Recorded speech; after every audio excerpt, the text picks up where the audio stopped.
des foules loolu waxu politicien la yow gëm nga ni nit mën nga def porte à porte ñaata millions de sénégalais mënul nekk. mais liggéey ci sa base.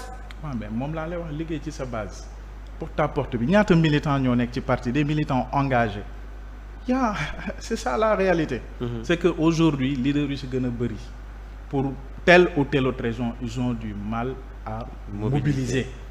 te sénégalais yi lu ñuy woowe majorité sénégalais silencieuse bi donte liiroo programme yi les gens sont déjà déterminés vote bi rek la ñuy xaar ñu sànni seen carte on passe à autre chose maintenant li nga laaj am na solo li ma gis mooy plus il y a de candidats plus les voix sont effritées dañuy éparpillé wu et ça profite à l'opposition parce que day tax ba choix bi les Sénégalais ont un large éventail de choix bu ko defee deuxième tour c'est fort probable waxuma ni c'est dina am mais c'est fort probable mais paradoxalement da ngay gis ni ñu ci gën a bëri aussi amuñu poids ñu ci gën a bëri donc c'est entre guillemets mais il y en a qui vont partir aux élections pour une promenade de santé. D'accord mais entre guillemets il y a des candidats faiseurs de roi.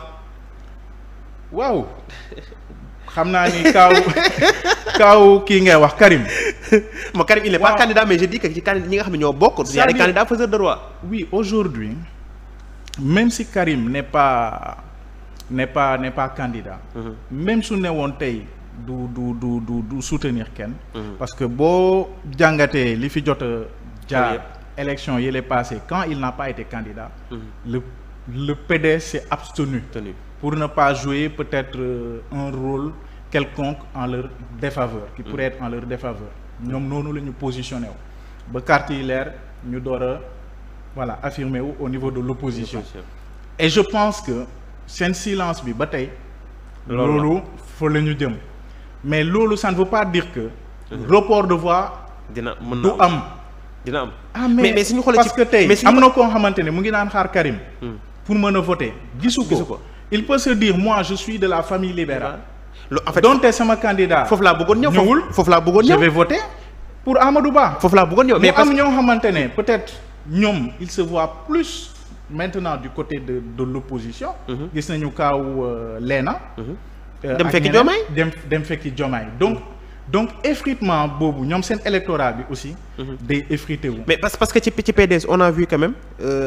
3 communiqués ou 4 communiqués ñi nga xam ne moo di waa UJTL ñoom ils se sont positionnés sur Idriss Seck parce que danañ c'est le digne fils de Abdoulaye Wade donc kooku moom dañ koy voter ñeneen ñi gën ne la famille libérale actuellement quoi qu'on puisse dire ñoom ñoo nekk au pouvoir te pour accomplir bëgg-bëgg Abdoulaye Wade ñoom dañuy dem fekk ji Amadou Ba donc mooy communiqué bi nga xamante ni moom moo jot a génn ba ñenn ñi sax mer moo tamit une frange boo xamante ni ñoom dañoo jàpp ne ils sont pour un changement radical de ce qui se passe ñoom ñu dem voté ñu dem dugg Diomaye mu am aussi position bi nga xam ne moom la ñi ñu xamee PDS am mooy xaar le secrétaire général Abdoulaye Wade ak Karim ñu décider kan la ñuy jàppale mais actuellement est-ce que c'est pas trop tard ñu jamono ji ñu joxe consigne de vote wala wax ni diw la ñu àndal sachant que ne la plupart de leurs militants ils se sont déjà décidés à quand même voter pour quelqu'un loolu est-ce que report de voix boobu espéré dina mën a am.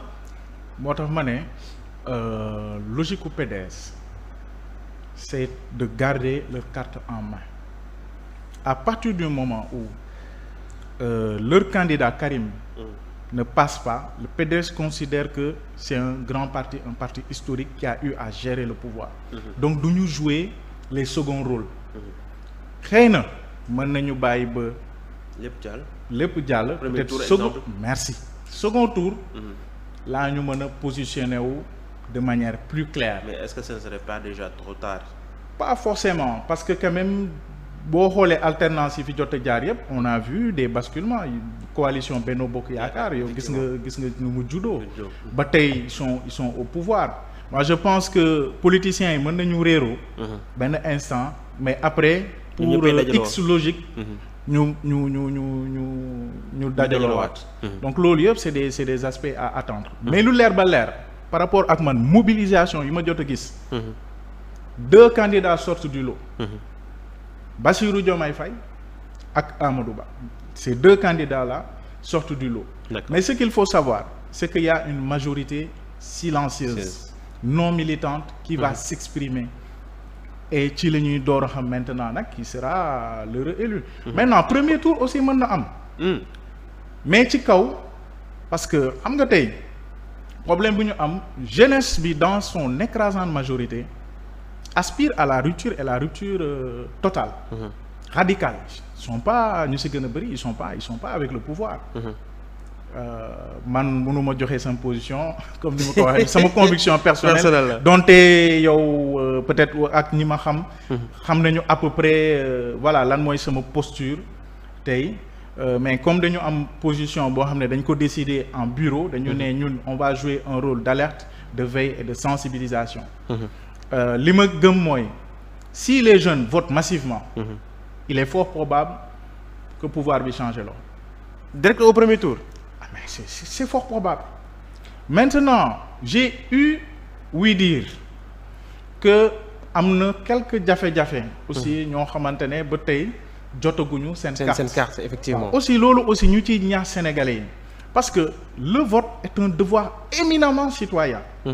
Donc tey jii nii mënoo toog ay attaques at nga naan voté wu ma kii il faut user de toutes les voies de recours nécessaires pour nga mën a am sa baat ci réew mi parce que population bi nga xamante ne mooy incarner la souveraineté nationale occasion yooyu la am pour kii te pour exprimer wu te président bi nga xamante ne moo nar a jiitee ci at yu di ñëw il aura besoin d'une légitimité confortable moo tax man ñun lu ñuy wax mooy il faut que sénégalais yi dem massivement voter c'est important bu ko defee dinañu am une visibilité claire et nette par rapport ak li nga xam ne bon population bi ne ñu xam lii mooy aspiration mais man li ma gëm mooy la majorité de la jeunesse rupture la ñu bëgg man mii di wax ak yow rupture laa bëgg kon yow joxe nga sa position. non su ma waxee rupture mooy dans la gouvernance maintenant qui pour incarner cette rupture là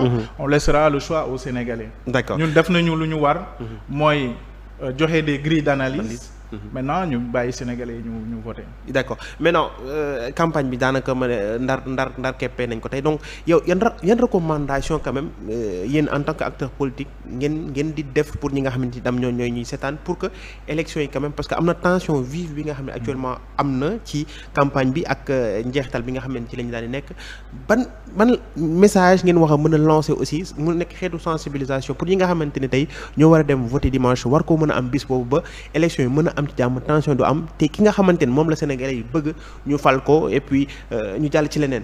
ñun avant sax ñuy waxu programme dañu ne président on a dégagé profilu président bi. ci profil bi ki nga xam ne dafa nar a nekk un rassembleur. un pacifiste. donc déjà loolu ñu ngi koy xaar ci bii élection. en période il faut que nit ki wonee ni moom loolu lay incarner. en quoi faisant dans le discours.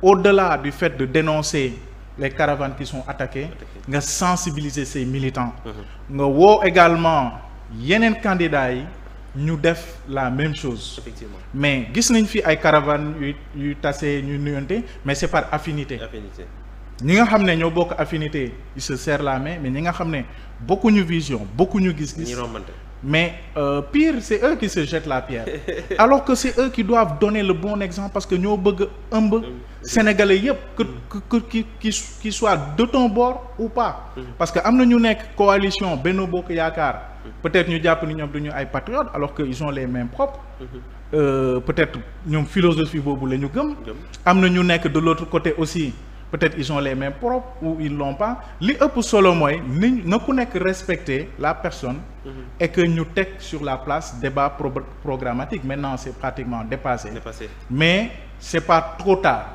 parce que violence yi nga xamante ne ñu ngi koy gis ci élection yi mën na feeñaat le jour du vote c'est important que dès à présent ñu artu ku ci nekk nga sensibiliser tes militants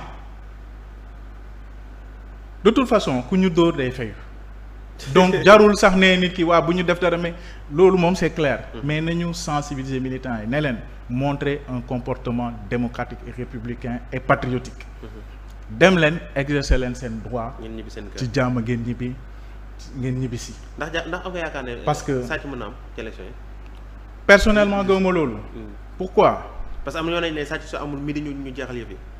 ah mais gis waxoon nañ ko fii ci législative yi finalement ñëpp accepté verdict n'est-ce pas. te gis nga législative yi pratiquement. La tendance a été drastiquement renversée. Donc on peut dire presque à part les ralliements de dernière minute, bon la majorité était entre les mains de l'opposition. D'avant